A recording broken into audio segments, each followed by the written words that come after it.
أفضل الأعمال التي تفعل في رمضان بعد الواجبات بعد الصيام أمور وردت عن النبي صلى الله عليه وسلم. أول هذه الأمور أن أفضل ما يفعل فيه لا شك هو قيام الليل، ولذا ورد حديثان عن النبي صلى الله عليه وسلم في أن من قام رمضان سيغفر له ذنبه كله، حتى قيل إن من قام رمضان سيغفر له الذنب مرتين، فقد قال النبي صلى الله عليه وسلم في المرة الأولى: من قام رمضان إيمانا واحتسابا غفر له ما تقدم من ذنبه، وفي الثانية قال: من قام ليلة القدر إيمانا واحتسابا غفر له ما تقدم من ذنبه.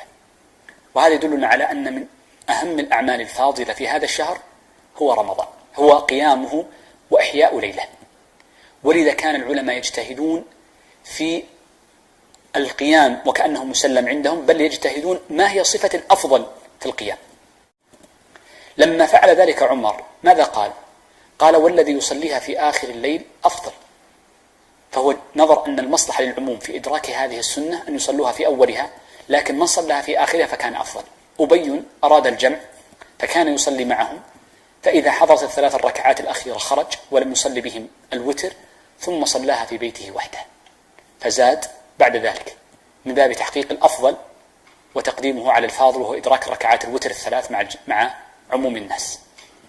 من الأمور المهمة في هذا الشهر غير القيام الأمر الثاني، وهو قضية، وهذه مهمة، وهي قضية البذل.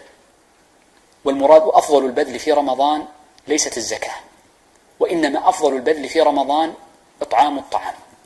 ولذا ثبت أن الصحابة كانوا يتسابقون في رمضان على إطعام الطعام. جاء في حديث سلمان أن النبي صلى الله عليه وسلم قال: من فطر فيه صائما كان له مثل أجره، إن صح الحديث. هذا الحديث كثير من أهل العلم يقول ليس المراد بفطره أي فطره أكلة الفطور، وإنما المراد أي إطعام في شهر رمضان. ولذا قالوا إن معاوية كان إذا وفد له الصحابة كانوا يتسابقون في الشام لإطعام الطعام في رمضان، فدل على أن مطلق الصدقة في هذا الشهر من باب الأفضل. طيب، بعض الناس قد يفعل فاضلا في هذا الوقت وهو إخراج الزكاة، فنقول إن إخراج الزكاة في رمضان فاضل، ولكن إخراجها في غير رمضان أفضل، لأنه إذا أخرجها في غير رمضان ما حرم نفسه الصدقات الزائدة عن الزكاة.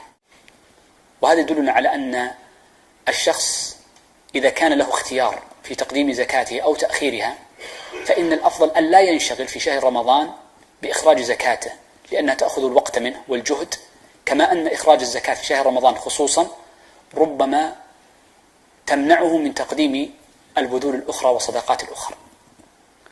من الأمر الثالث الذي هو الأفضل من الأعمال في هذا الشهر الفاضل يخصه على سبيل الخصوص، وهو ما يتعلق بقراءة القرآن. وقد قرن الله قراءة القرآن بهذا الشهر، فقال: شهر رمضان الذي أنزل فيه القرآن، حتى إنهم قالوا إن المرء يكره له أن يمر عليه الشهر كاملا من غير ختم القرآن فيه ولو مرة واحدة. نص على ذلك القاضي أبو الحسين ابن أبي يعلى أنه يستحب ختم القرآن ولو مرة في شهر رمضان، إضافة لما يستحب من ختمه في صلاة التراويح كذلك. ولذا فإن من أفضل ما ينشغل فيه المرء في هذه الأيام هو القرآن قراءة وتلاوة، وأقل الفاضل فيه ختمه مرة، وما زاد فإنه يتحقق به بعض الفضل لا مطلقه. من الأمور المتعلقة بهذا الشهر وهو الأخير، وأكون بذلك أنهيت حديثي على تمام الوقت تماما، وهو أن من الأمور الأفضل فعلها في هذا الشهر وهو لزوم المساجد.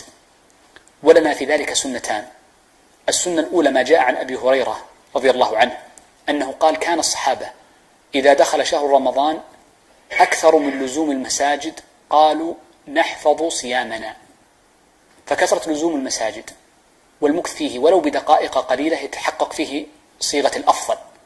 الأمر الثاني أو الدليل الثاني مطلق الاعتكاف الذي ثبت عليه الصلاة والسلام، فقد كان يعتكف في السنة كلها، وكان آخر فعله صلى الله عليه وسلم أنه اعتكف في رمضان، مما يدل على أن لزوم المسجد بالاعتكاف هو الأفضل من الأعمال في هذا الشهر الكريم.